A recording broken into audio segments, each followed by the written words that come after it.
കലാകാരന്മാരെ കൊണ്ടും പ്രകൃതി കനിഞ്ഞു നൽകിയ സൗന്ദര്യം കൊണ്ടും അനുഗ്രഹീതമായ നാട്. ആ നാടിന് കലാകാരന്മാരോടുള്ള താല്പര്യം ഇത്രമേൽ ഇരട്ടിച്ചതിന് മറ്റെന്ത് കാരണം വേണം? ഇത് 3-ാം തവണയാണ് ക്ഷേത്രം ദേവീരത്ന പുരസ്കാരങ്ങൾ നൽകുന്നത്. ഇത്തവണ മെലഡികളുടെ രാജാവായ സംഗീത സംവിധായകൻ വിദ്യാസാഗറിനാണ് ദേവീരത്ന പുരസ്കാരം നൽകിയത്.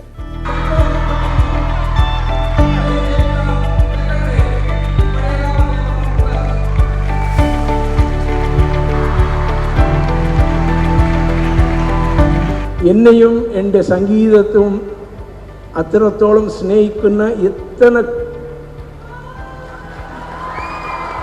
ആത്മാർത്ഥമായി സ്നേഹിക്കുന്ന നിങ്ങളെ നേരിട്ട് കാണാൻ എനിക്ക് കഴിഞ്ഞതിൽ എനിക്ക് വളരെയധികം സന്തോഷമുണ്ട്. പുരസ്കാര ചടങ്ങിന് നാടൊന്നിക്കുന്ന കാഴ്ചയാണ് ഇത്തവണയും കാണാനായത്. ഇപ്രാവശ്യം മഴ ഞങ്ങളെ കുറച്ച് വില്ലനായെങ്കിലും പക്ഷേ എന്നാൽ പരിപാടി ഞങ്ങൾ പ്രതീക്ഷിച്ചതിനപ്പുറത്ത് വിജയം കണ്ടു എന്ന് വേണം പറയാൻ. വിദ്യാജി വന്നു, അവാർഡ് സ്വീകരിച്ചു. അദ്ദേഹം വളരെ സന്തോഷത്തോടെയാണ് മടങ്ങിയത്. നേരത്തെ ഹരിഹരൻ, നടൻ ജയറാം എന്നിവർക്കാണ് ക്ഷേത്രം പുരസ്കാരങ്ങൾ നൽകിയിരുന്നത്. 24 പാലക്കാട്.